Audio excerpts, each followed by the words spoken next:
Assalamualaikum warahmatullahi wabarakatuh. Perkenalkan, nama saya Sulastri dengan NIM A1J1 18039. Video ini merupakan salah satu tugas praktikum dari mata kuliah Anatomi dan Fisiologi Manusia yang diampu oleh Bapak Mustamin Balumbi, SPD MSI, dan asisten dosen Kisan Muhammad. Praktikum ini berjudul Sistem Saraf Volunteer.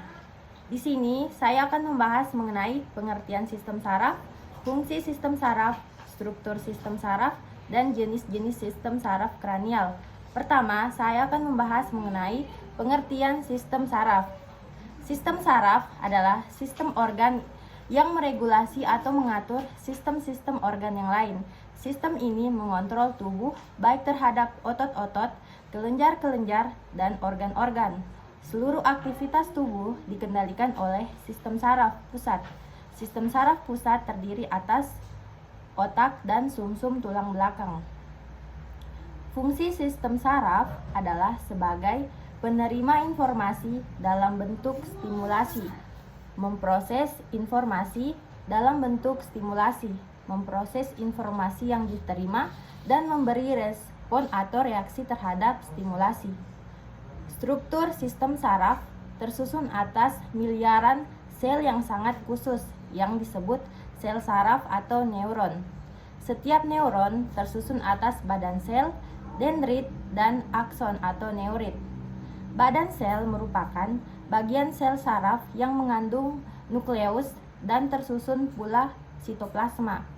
Dendrit memiliki struktur yang bercabang-cabang dengan berbagai bentuk dan ukuran. Akson merupakan penjuluran panjang dan kebanyakan tidak bercabang. Selanjutnya, jenis-jenis sistem saraf kranial. Nervus cranial atau saraf cranialis atau nervi cranialis adalah saraf-saraf yang keluar langsung dari otak dan batang otak. Pada manusia terdapat 12 pasang nervus cranialis, yaitu yang pertama olfaktori. Saraf olfaktori lah yang berperan dalam penciuman atau penghidungan. Saraf tersebut mengirim informasi dari hidung ke otak terkait bau yang ada di sekitar, terletak di foramina penciuman. Yang kedua, saraf optik.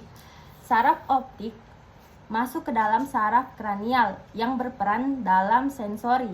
Hal ini karena saraf optik mengirimkan sinyal visual dari retina mata ke otak sehingga bisa mengenali objek.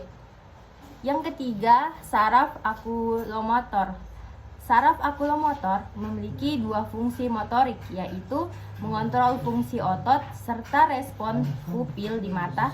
Saraf inilah yang mengatur 4 dari total 6 otot yang ada di sekitar mata Anda. Otot-otot tersebut akan membantu mata Anda bergerak dan fokus terhadap objek tertentu. Saraf akulomotor juga membantu mengontrol ukuran pupil sebagai respon terhadap cahaya yang diterima mata. Yang keempat yaitu saraf troklear. Saraf troklear mengontrol otot oblik superior yang berperan dalam pergerakan bola mata. Yang kelima, saraf trigeminal. Saraf trigeminal adalah saraf kranial terbesar dan memegang kedua fungsi motorik maupun sensorik. Contohnya, menerima sensasi dari wajah dan menginversi otot saat pengunyahan. Yang keenam, saraf abdusen berfungsi untuk mengatur pergerakan otot yang disebut otot rectus lateral.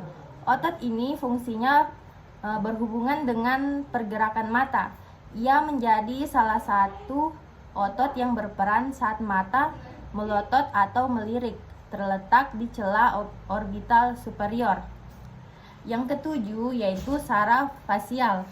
Saraf ini memiliki fungsi motorik dan sensorik, seperti menyediakan persarafan motorik untuk otot ekspresi wajah, perut posterior di gastrit, otot-otot stylopoid, dan otot stapedius. Juga menerima rasa khusus dari anterior lidah dan menyediakan sekretomotorin farsi ke kelenjar ludah atau kecuali parotis dan kelenjar air mata. Yang ke-8 yaitu saraf vestibuloklear, berperan dalam memediasi sensasi suara, rotasi, dan gravitasi, penting untuk keseimbangan dan gerakan.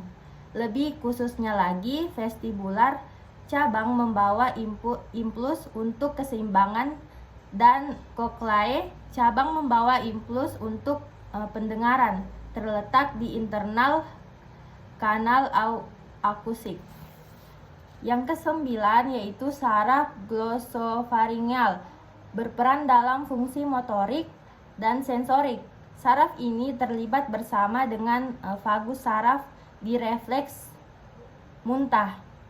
Dan yang ke-10, saraf vagus memiliki berbagai fungsi, mulai dalam hal fungsi motorik, sensori, hingga parasimpatik. Bagian sensori dari saraf ini berperan merasakan sensasi dari telinga bagian luar, tenggorokan, jantung, dan organ-organ yang terdapat di perut.